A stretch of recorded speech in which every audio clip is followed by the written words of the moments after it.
Hi, I'm Evan Falchuk, United Independent Party candidate for governor of Massachusetts. I'm 44. I grew up in Newton, Massachusetts, just outside of Boston, where I live with my wife, Felicia, and our 3 kids, who are 14, 11, and 7. I've been a business person. Last 13 years, I was the president of a healthcare business called Best Doctors that we grew from 9 employees up to 600 employees. And I'm running for governor because I'm a voter who's become tired of a 2-party establishment that I don't think takes voters very seriously. Only 16% of voters participated in the recent primaries. The majority of our legislative representatives are running without opposition. It should be no surprise that most voters feel as if our government does not represent us. It's for that reason that I decided to run, and it's why I founded the United Independent Party, so we can elect many smart new people into our legislature who will address the serious issues that we face. I believe the largest issues we face are the high cost of living in Massachusetts. The cost of health care has continued to skyrocket, driven by the monopolistic consolidation of hospitals, and the cost of educating our children has continued to increase even as local aid has been reduced over the course of the last number of years. We hear candidates for statewide office always talking in very nice terms about how much they care about people in every community across the Commonwealth and how they want to address these issues that I've just described. But we never see action that actually matches up with those nice words. In healthcare, Charlie Baker and Martha Coakley are 2 sides of the same coin. The rise in healthcare costs started in the 1990s when Charlie Baker, as Secretary of HHS, was part of the decision to deregulate the hospital market, allowing hospitals to merge into giant systems like Partners, making healthcare costs increase dramatically over the course of those years.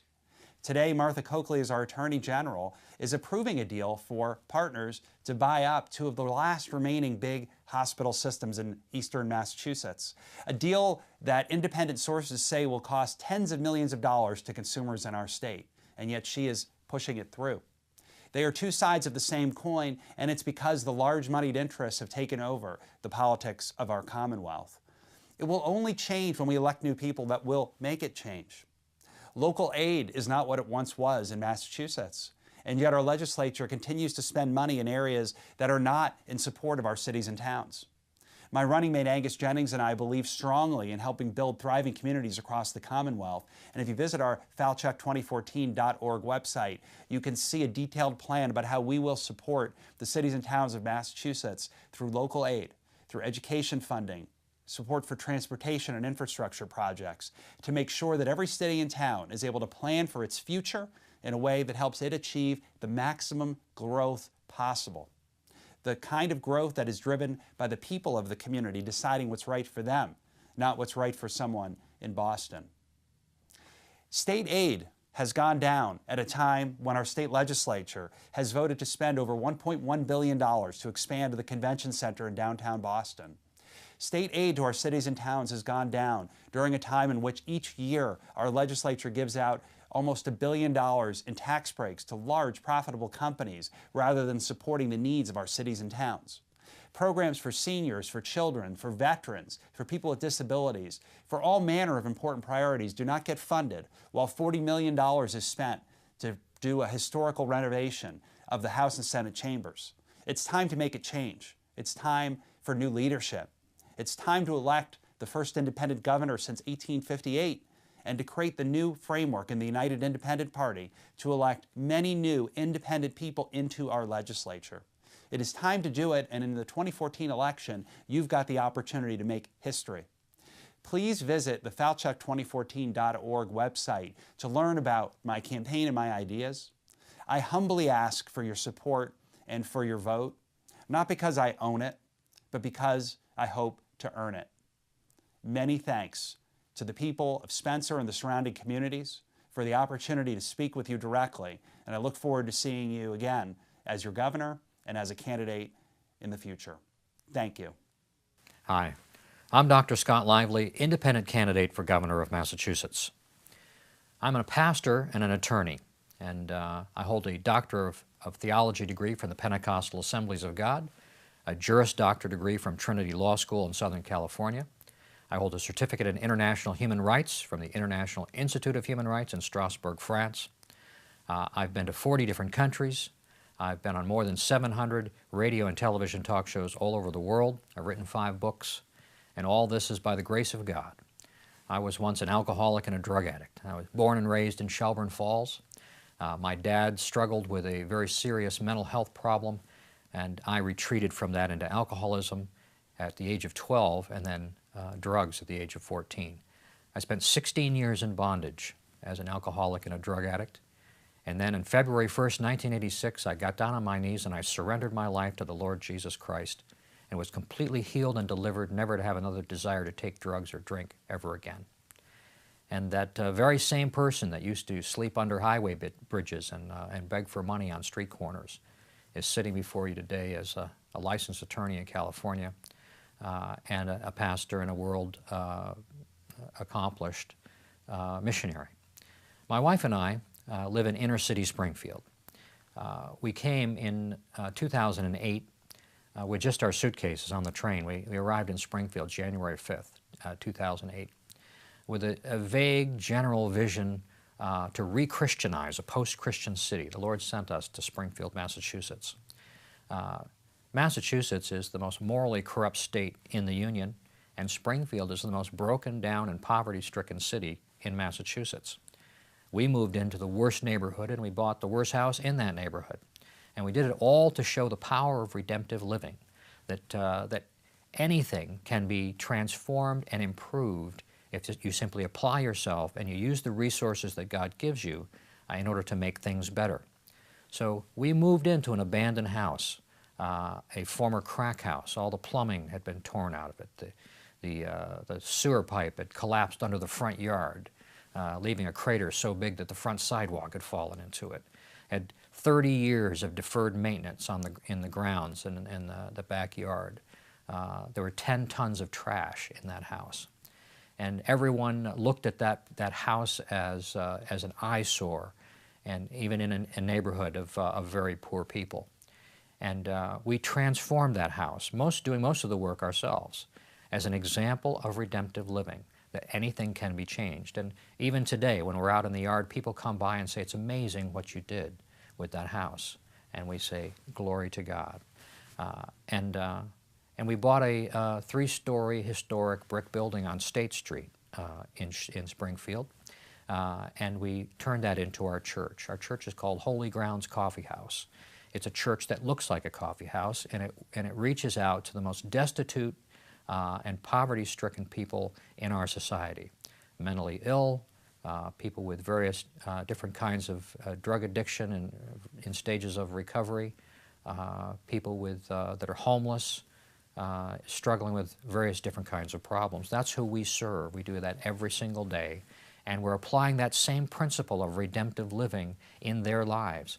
Our staff is 100% volunteers, and most of the staff are people that came to us off the streets, and we've helped them to turn their lives around, and now they're actually manning the coffee house. And it's an example, again, of the power of redemptive living, that anything can be transformed if you apply yourself to it and use the resources that God has given you. Like I said, I'm an attorney and also a pastor. I have substantial credentials. I believe that I'm the most qualified candidate for governor in this race. There are 5 of us. But I'm a world traveler, and I've been involved in every kind of project around the world. I've been a consultant in human rights projects. I've observed governments. I've taught in universities. I've worked with political parties in different countries. I think outside the box, and I want to be able to bring all those different ideas, all those different approaches, the things that I've learned, solutions that people have pursued in different places, in different countries, and apply all of those things here in Massachusetts. Folks, our state, our Commonwealth, is in serious trouble. When I was born here in 1957, Massachusetts was a far more secure and stable place than it is today. And you know, you could feed a family and live on a single income. You didn't have to have both parents out working full-time jobs just to pay the basic bills. You could leave your house unlocked and your keys in your car. Your kids could play in the streets. You didn't have to worry about them, being molested. And all those things are gone now. Why? It's because we've turned away from Christian values and we've embraced Marxism, really.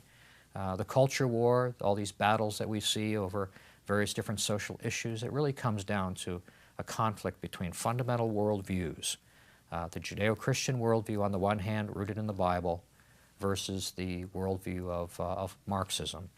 And Marxism has been winning for a long time. Most of my life, I've seen the deterioration of Judeo-Christian civilization and the replacement.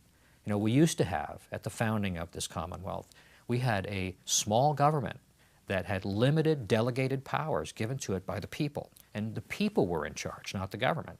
Now it's completely upside down. We have a gigantic, enormously powerful, enormously sized, centralized government in Boston that runs everyone's lives. And every day it gets bigger, and every day it gets more intrusive into the minutia of every person's life. And that is an aspect. It's the fruit of Marxism. And local control is nearly gone. Our government is following a project of the United Nations called Agenda 21 that's purpose, and they've been doing this for decades now, to drive people out of the rural areas and into the cities. That's the reasons why the cities, they're getting so congested. And these are all Marxist ideas, and we need to turn them back around. The other four candidates that are running in this race, they're not going to make any substantial changes. They all share the same general worldview. They're comfortable with the way things are. They just want to tweak things around the edges.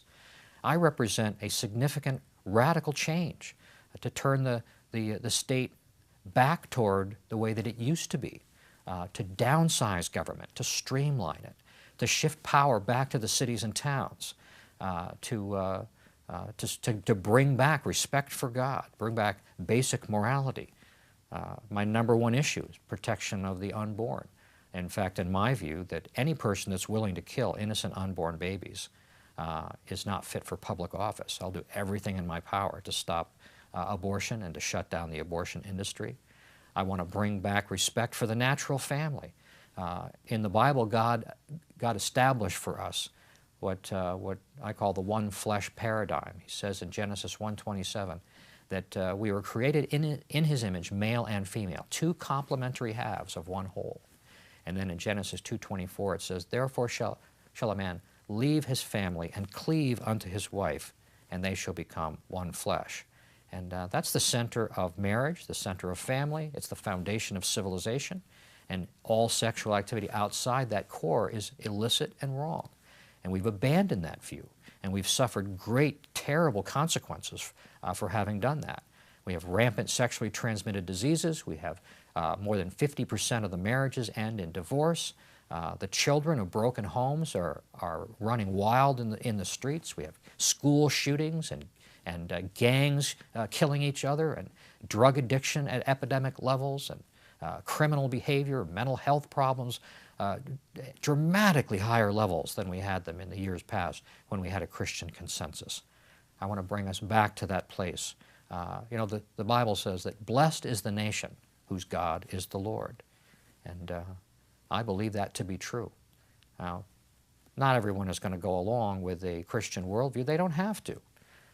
But if those people who share that worldview will cooperate together and will practice that approach of redemptive living, we can actually turn Massachusetts around the way that my wife and I turned around our house there in Springfield, and the way we turned around that building on State Street, and the way we have turned around the lives of many of the people that are living at the bottom rungs of the social ladder. I'm Scott Lively, independent candidate for governor. I'm asking you for your vote on November 4th. Vote for me because of your principles. Don't vote for the lesser of two evils. Don't throw away your vote.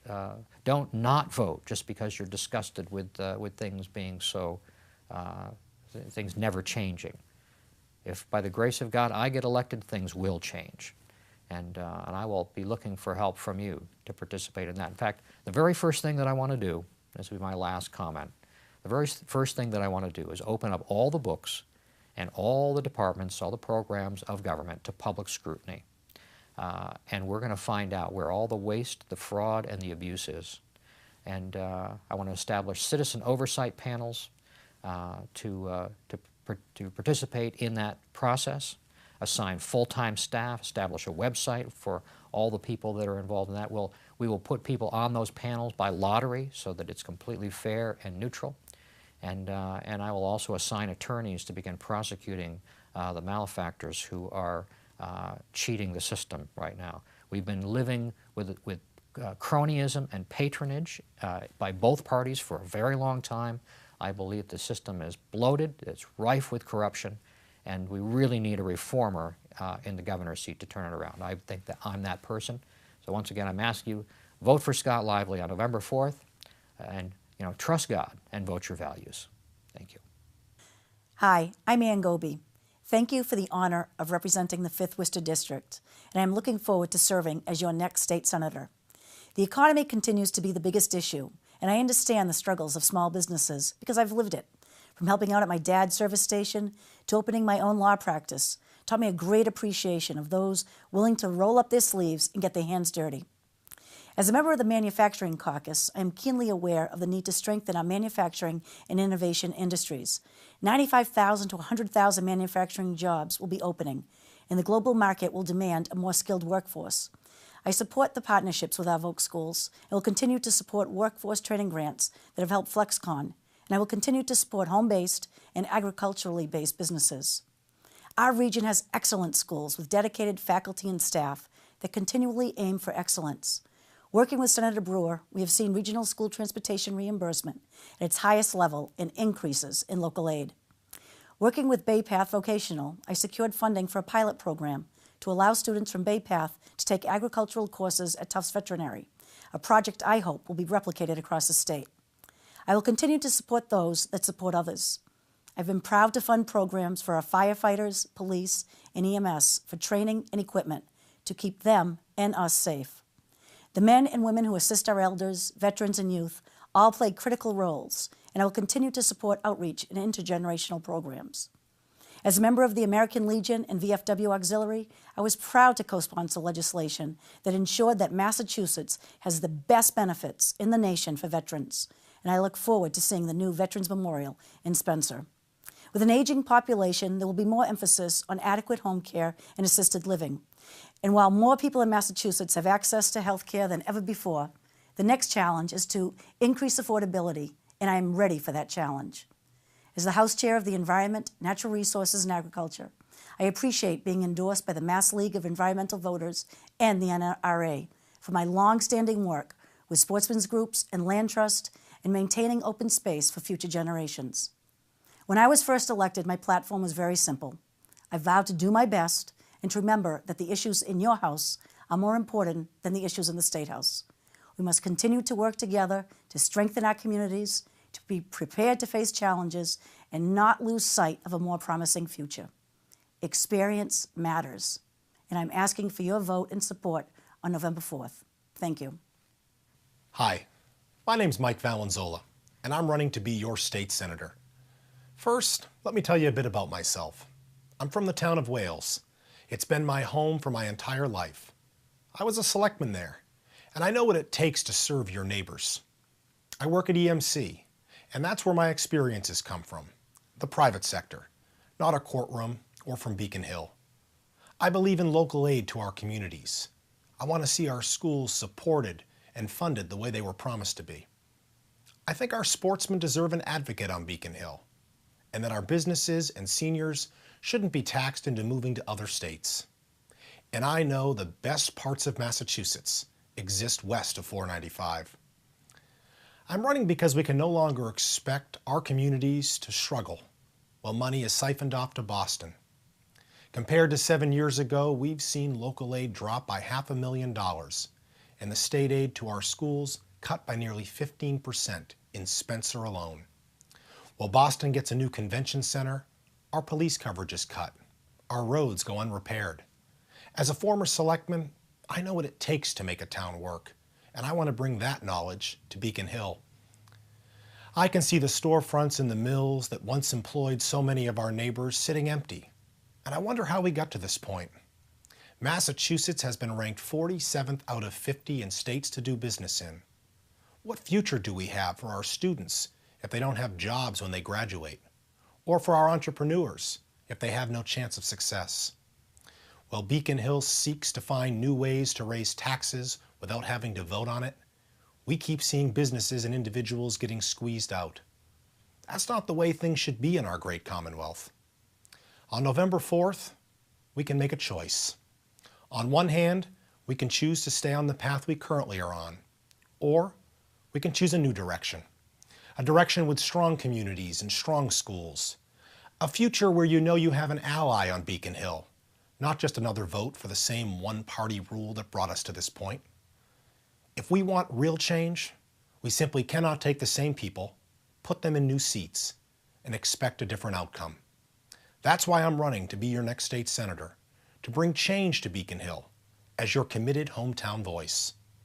I thank you for watching, and I ask for you to join my good friends Representative Peter Durant and Donnie Berthume in voting for me, Mike Valenzola, on Tuesday, November 4th. Thank you.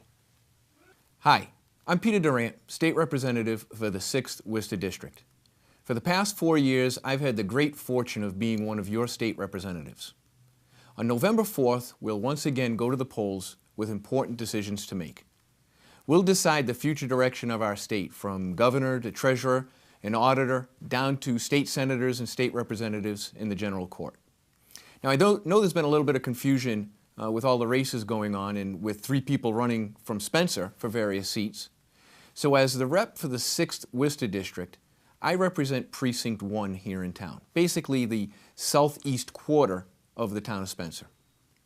Spencer's a town that I've called home my entire life. I've been a member of the Finance Committee for 7 years, the Board of Selectmen for 6, and now for 4 years as your state representative. And even though on paper I represent a small portion of the town on Beacon Hill, every day I go to Boston, I have this entire town in my thoughts. As your state representative, I've worked hard to follow through on the promises that I made to all of you, to hold our government, and by extension myself, accountable for the way that we spend your money, to be accessible and responsive to everyone in the district, and to represent you with the respect and appreciation for all the hard work that you perform. Statewide, my #1 priority has always been about jobs and the economy. In the time that I've been your rep, I feel strongly that we've made some progress in advancing this issue for working families. But still, far too often, I hear the frustration of people who can't find a good job. And if left to linger too long, that frustration turns to despair, and worse yet, that despair turns into acceptance that this is just the way things will be from now on. For some, the light is at the end of the tunnel, but it's faint, and far too faint for many of us. So putting people back to work is the first thing we need to do. Good paying jobs are the cornerstone of our economy. Do this, and so many of our other issues will fall into place. So I've helped author and supported the Small Business Bill of Rights to try to give companies predictability and the confidence needed to hire again. Let entrepreneurs and small businessmen do what they do best. Make sure they do it responsibly, but cut the red tape and let them get back to work. In addition, I've worked to strengthen the bonds between vocational schools, community colleges, and employers. By working with folks from Bay Path Technical High School in Charlton and Quinsigamond Community College in Southbridge, we're helping to connect workers and future workers with the training they need to benefit themselves and employers for jobs right here, right now. Locally, I've worked hard to make sure that our district and our town gets the representation it deserves and the support it needs. Local aid is vital, not just to our cities and towns, but to all of us. It's what helps put policemen on the street, firemen in trucks, and most importantly, helps keep pressure off property taxes. I can't understate the importance of this issue. Reductions in local aid can have the effect of leading to more overrides and debt exclusions, which in turn leads to rising property taxes. And while nobody likes this, it's especially tough on our seniors and those living on a fixed income. So I'm proud of the priority I've put on local aid, and I will continue that commitment. Getting money back here, where it can be used more efficiently and with better transparency, is incredibly important. and something that is always at the forefront of my mind. I've listened to you. So many people have asked me about Route 31 South, the road that I live on and travel every day. As we all know, this road's in deplorable condition and has been for some time. In fact, this is something that I've been working on since my time as a selectman here in town. It's a massively expensive project and something that, quite frankly, all of us as residents would be hard-pressed to afford without state help. But this road is one of the reasons that when I was first elected, I asked to be appointed to the Transportation Committee. And so last year, while sitting on that committee, I was able to get an amendment passed to our House Transportation package that secured the funds to reconstruct this road. I'm happy to report that it's in the design phase now, and while we all wish it could be done tomorrow, it's going to take a little while. But going forward, it will be my job and my commitment to keep pushing the timeline on this project so that we can all get it completed as soon as possible. I know we'll all be happy and our cars will be happy as well.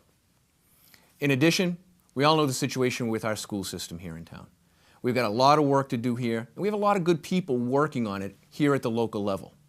From the state level, I'm working to ensure that not just our schools here in town, but all the schools get the resources they need to effectively educate our children and prepare them for the next phase of their lives.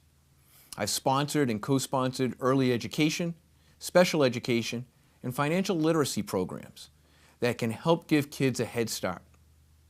And finally, I told you that I'd be an independent voice for the district, that it didn't matter to me which party someone is affiliated with.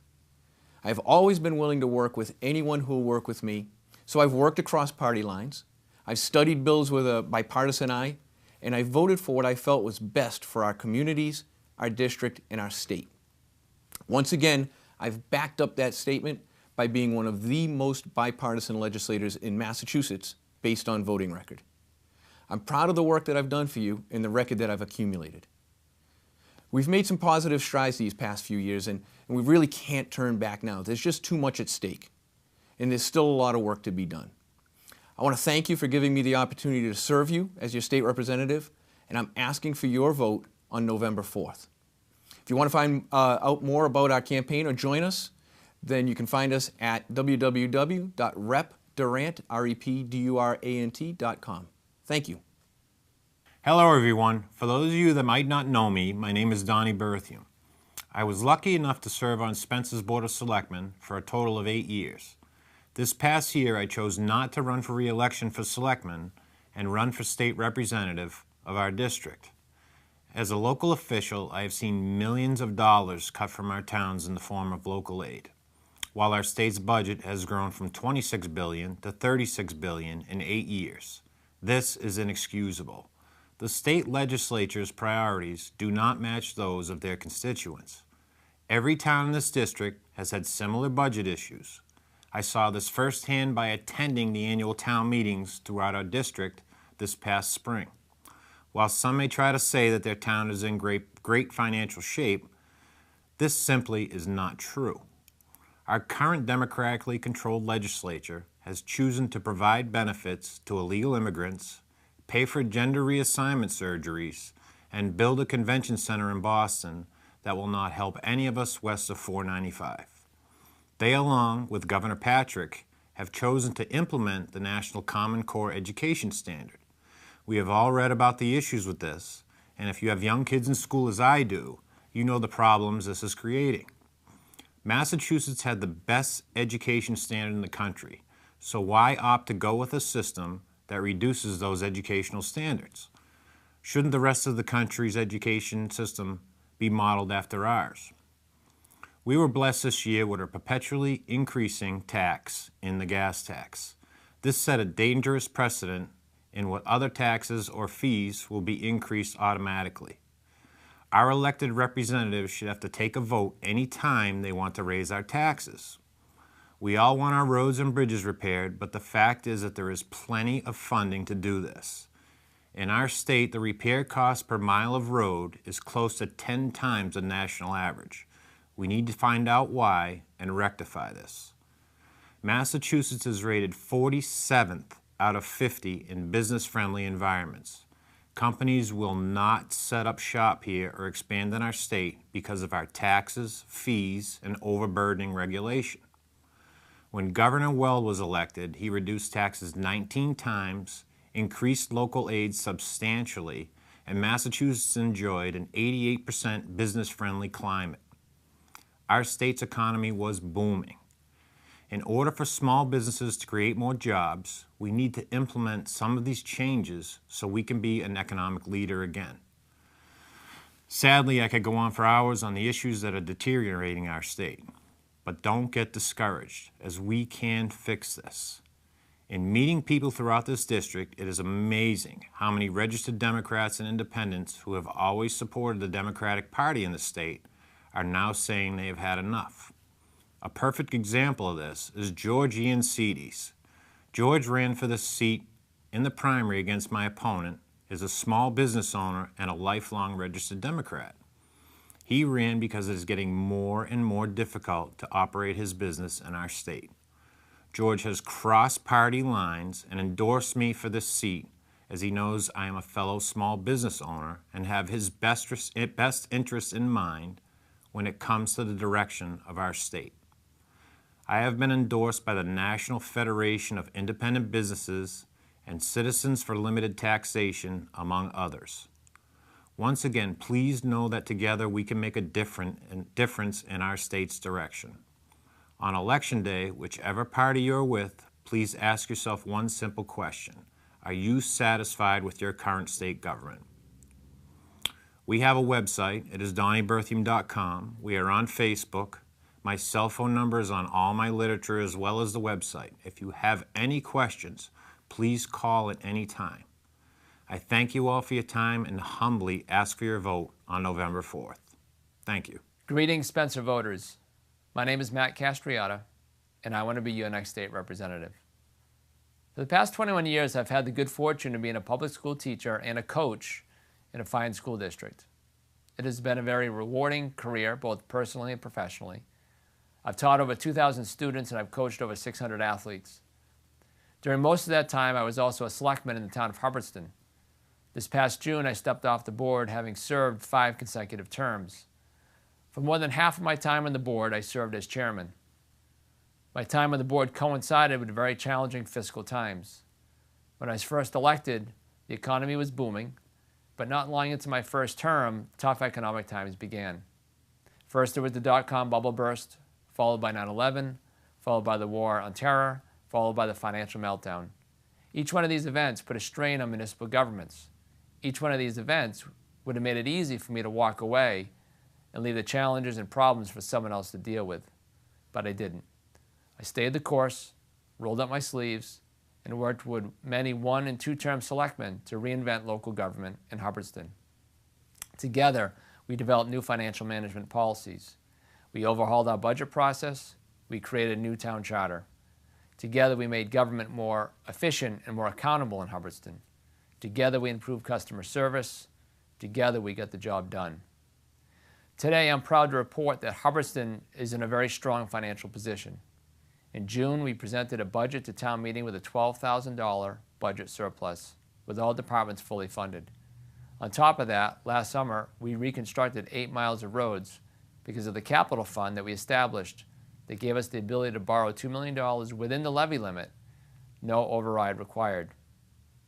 I believe that my perspective and experience as a teacher and a selectman, coupled with my experience and perspective as both a financial analyst and an entrepreneur, have prepared me well to serve you. I believe that I can be an agent of positive change in Boston in the same way that I was in Hubbardston on the Board of Selectmen. I believe that I have what it takes to make sure that every tax dollar of yours is well spent on Beacon Hill.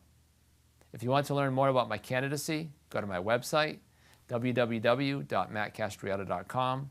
You can also email me at voteformatt@charter.net or call me at 978-928-5049. Thank you for your time. I would appreciate your vote on November 4th.